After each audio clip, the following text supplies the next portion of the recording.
Welcome to r/relationships, where OP's wife is super duper obviously cheating. Our next Reddit post is from Zoso Cub. I'm a 42-year-old guy, and my wife is 34. We've been together for 10 years, married for 7. My wife just returned from an overseas trip to Paris and London. She went with her married sister to visit their married cousin and their divorced cousin, who I guess is currently in a relationship. I picked her up from the airport today, and everything seemed fine. While talking about her trip, she mentioned that she got hit on.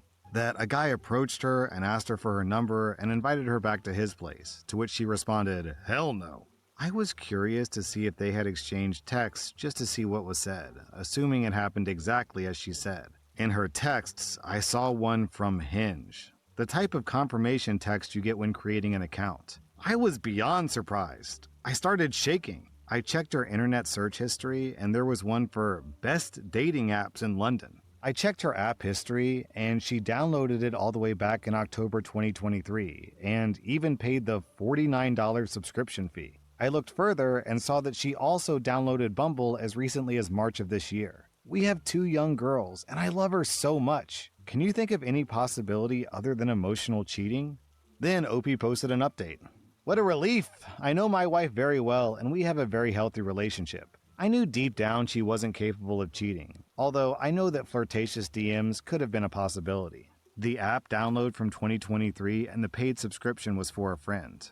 I remember she actually told me about that, and I completely forgot about it, so that checks. The Bumble in March was for meeting new friends, but she said that it was lame and gave up on it quick. The search and use of Hinge over the weekend was to find out where people go out, since she wasn't local. Her sister actually said it was a dumb idea, and they ultimately didn't find what they were looking for. I know some of you will call me naive, but I never really thought that it was a possibility in the first place. I was very aware of her disposition during our talk, and at no time did she seem guilty.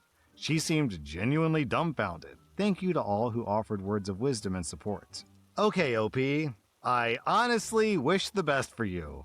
I think you're more than naive, I think you're a little dumb. No one downloads Hinge and Bumble just to make buddies. Maybe F buddies. But you know what, dude? Whatever makes you happy, I guess. Whatever. Your wife is definitely cheating on you, though. Who pays a monthly subscription to just meet people to hang out with? Yeah, right, man.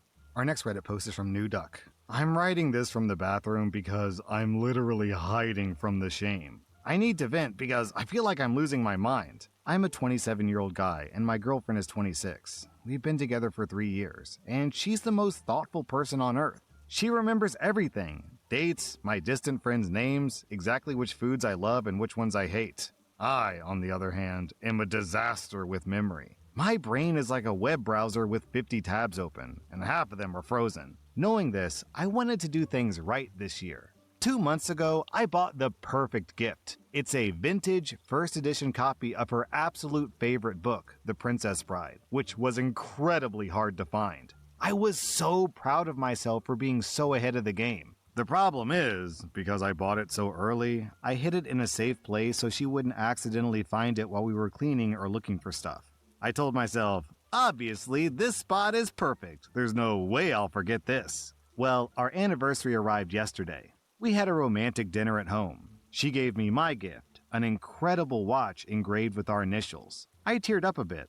It was beautiful. Then it was my turn. I went to the bedroom to get the book, and my mind went blank. Total white noise. I checked the closet. Nothing. Under the bed. Nothing. In the toolbox. Why would I put it there? Nothing. I even checked the freezer in a moment of pure desperation. Nothing. I spent 20 minutes in the bathroom, but I was actually silently tearing the apartment apart trying to find that damn book. The panic started rising in my throat. I couldn't walk out there empty-handed after the amazing gift she just gave me. So I went out and I lied. I told her, "Babe, your gift is something really special that I had to order from overseas. But there was an issue with the shipping and it arrives next week." She was super understanding. She told me not to worry, that the intention is what matters. But now I feel like absolute human garbage. Not only did I forget to give her the gift, which is physically inside this house, I'm 100% sure, but I lied to her face. Now I'm on a countdown.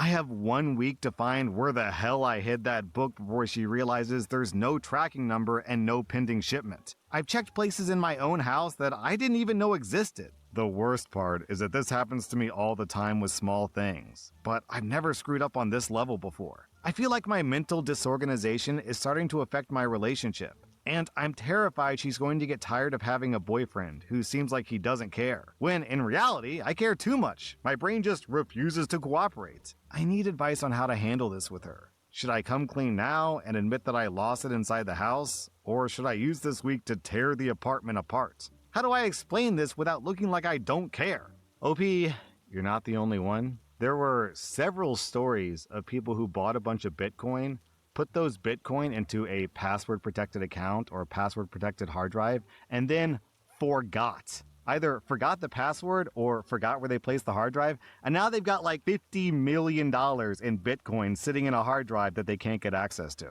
Also, have you guys seen The Imitation Game, the movie with Benedict Cumberbatch, where he plays like a master code breaker and he invents the computer? He plays Alan Turing. Well, that guy, Alan Turing, the guy who invented the computers, the guy's clearly a freaking genius. He famously buried all of his life savings in silver ingots in some wood, and he created some complex code that he thought that only he could solve that led to the location of the silver. But then he made the puzzle too hard and he couldn't figure it out. So he lost his life saving. A bunch of silver ingots are lost somewhere in the woods in England.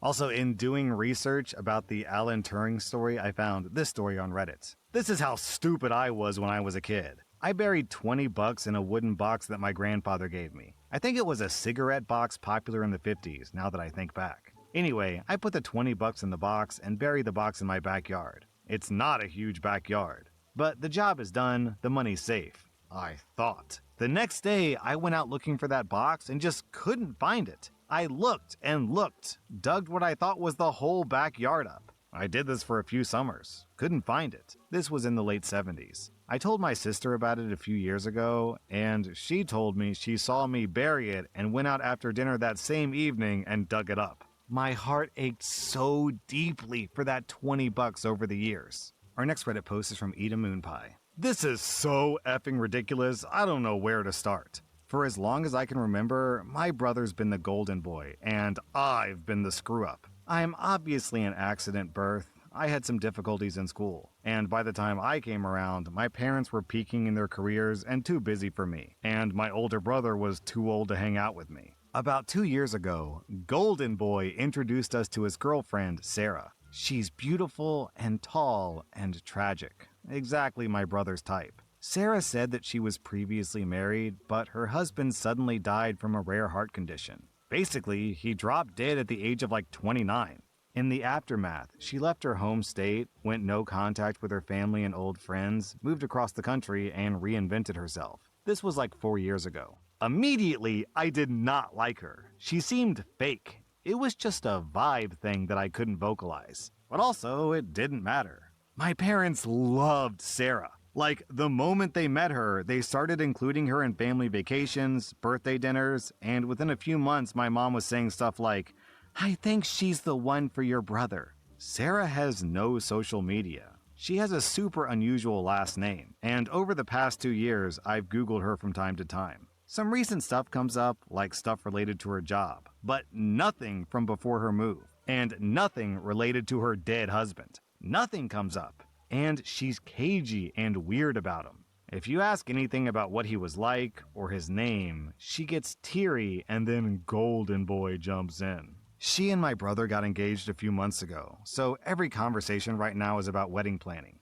Sarah has very few friends, none from her past life. So I'm in the bridal party with some of their mutual friends. We went bridesmaid dress shopping a few weeks ago, and I Venmo'd her payment for my dress. And then I was like, I wonder how far back her Venmo goes. Pretty effing far. Most payments are between her and my brother, and a hairstylist and nail stylist. But I saw one Venmo from a guy that looked like it was for living expenses. And when I Googled him, I found his Instagram. And on his Instagram, I found a wedding photo from 2017. And in that wedding photo, he was the groom and Sarah was the bride. So her dead husband is still alive, like very alive. He posted 3 days ago. He's remarried with kids. I found her siblings, her old maiden name, and her whole old life once I found her ex's account. So I don't know what to do. Part of me is like, maybe the relationship ended badly and that's why she goes around saying he's dead. Part of me is like, maybe she's in witness protection. Part of me is like, do I need to tell my brother? Do I tell her? Like, pull her aside and be like, hey sis, what's up? I screenshotted everything so I have proof. I just don't know if I should sit on it or tell someone. OP, I think I would err on the side of saying, none of your business. So just accept that she's lying, that the situation is weird, and just move on with your life. It doesn't really affect you. It's fairly juicy gossip and you shared it on Reddit, so that should be enough to get it out of your system. Our next Reddit post is from Salt Lamp Liquor. A couple of weeks ago, my partner and I found out that I was 4 to 5 weeks pregnant. We're struggling financially at the moment, as I'm a student and he lost his job in August, so we decided to go through with an abortion.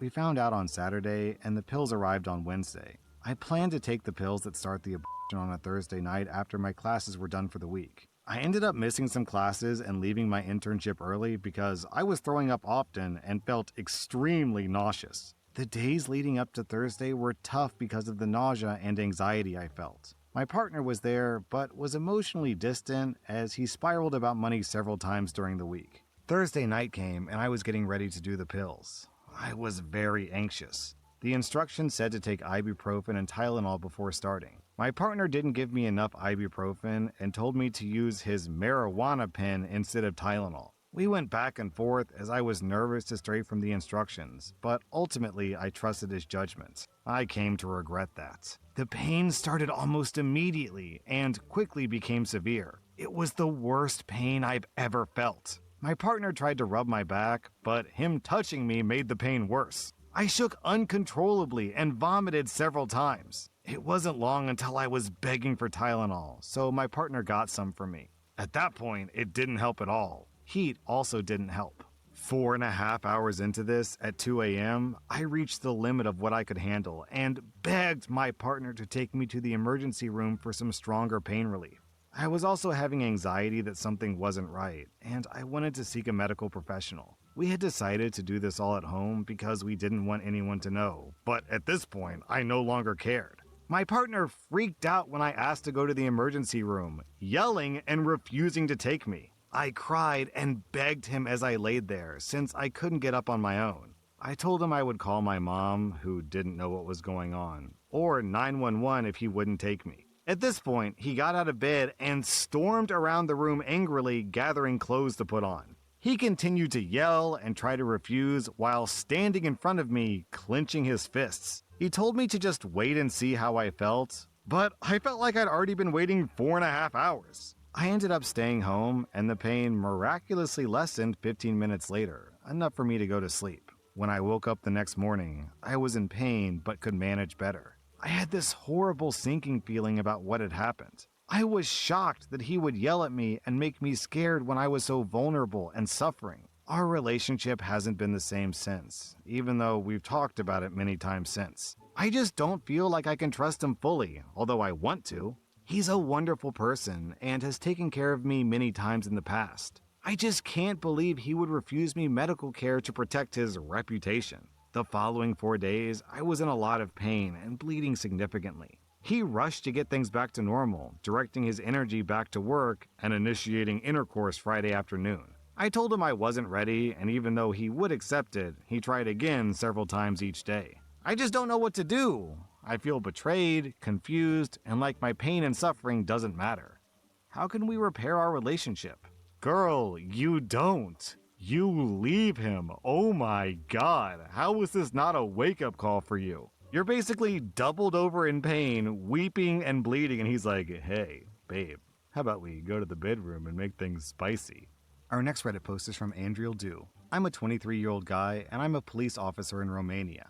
I earn a decent salary, about $1,400 USD, which is good for my age here. I've been with my girlfriend, who's 18, for 7 months. She comes from a very poor village background. A clay house, no father, toxic grandmother, but she's the most loyal, resilient person I know. She never asks me for money, and she actually tries to protect me from her family. My dad and my twin brother hate her. They constantly tell me she's low status, that she's weighing me down socially, and that she's controlling my time.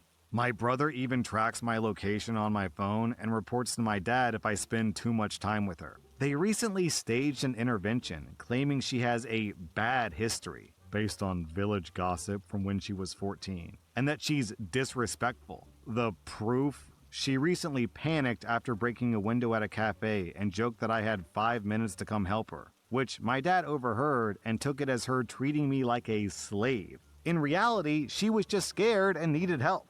I sat down yesterday and audited my life. I realized I'm being gaslit. My twin brother is unemployed and a wedding DJ. He earns cash from gigs, but he hoards it. He lives at home and drives a 2007 Audi A4 that my parents maintain. I pay for his monthly iPhone bill. I buy the groceries for the house. I buy the fun food like pizza and takeout. I lend him cash that he pays back reluctantly. He treats me like an ATM while judging my life choices. Meanwhile, I drive a beat-up car that I've spent 2,000 euros repairing myself because my dad, who owns it, refuses to drive or fix it. I have almost no savings because I'm bleeding money to support my brother and the household. My mom was my only ally. She actually helped me secure a social apartment for very cheap rent. But here's the twist. She's now insisting that my twin brother moves in with me. She says he needs to leave the nest too. Even worse, lately, she started echoing my dad's opinion about my girlfriend and my behavior, likely to keep the peace at home. I feel like I'm losing my last offender. I have the keys to the apartment. I've decided to 1. Stop paying my brother's phone bill. 2. Stop buying food for the house. 3. Move out. But I'm terrified. If I tell my brother he can't live with me, my whole family will paint me as the bad guy who abandoned his twin. I feel like the walls are closing in. Well, would it be that bad of a thing if this damaged the relationship with your family, considering they don't respect you or your girlfriend or your life choices? They seem like scummy, selfish people. Besides, you're 23. You're bound to move out on your own eventually, right? That was r/relationships, and if you like this content, check out my podcast where I publish the exact same episodes. Also, hit that subscribe button because I put out new Reddit videos every single day.